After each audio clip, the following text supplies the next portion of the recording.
ஏற்கனவே பூ டெக்கரேஷன் பண்ணணும்னு போன மணி விளக்கில் சொல்லியிருந்தேன் இல்லையா, வந்து இப்போ தான் பூவே பார்க்குறேன். மணி 4:15 வந்து பார்த்தா ஒரு கத்திரி இல்லை, பூ வைக்கிற ஸ்பாஞ்சு ஒரு பாக்ஸ் தான் இருக்குது.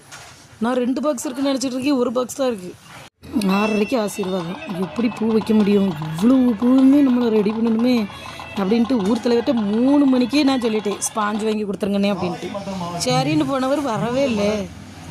சும்மா என்ன பண்ணுன்னு தெரிலன்னு சொல்லிட்டு அப்புறம் காய்ச்சல் மாத்திரை, சிசரு, ஸ்பாஞ்சு கிடைக்கவே இல்லை. இருக்கிற ஒரு பாக்ஸ் ஸ்பாஞ்செலாம் எங்களால் எவ்வளோ முடியுமோ அப்படி தான் பூ டெக்கரேஷன் வச்சோம்.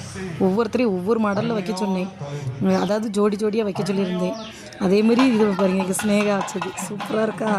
நான் வச்சது வந்து லாங் பிளாக்கில் வரவும் பாருங்கள் சரியா. அப்புறம் ஃபுல்லாக ஏதோ எங்களால் முடிஞ்சதை வச்சுட்டோம். ஒரு பாக்ஸ்லேயே உள்ளதையே அடுத்த பாக்ஸ் வாங்க போனால் திசைமலைக்கு போன ஆட்கள் இன்னும் வரலை. எப்போ வந்து நம்ம எப்போ வைக்கிறது, சரி இருக்கிறதையாவது வச்சு முடிச்சிடுவோம் அப்படின்னு சொல்லிட்டு எங்களால் முடிஞ்சது ஏதோ டெக்கரேஷன் பண்ணியிருக்கோம். லாங் பிளாக்கில் வரும் பாருங்கள்.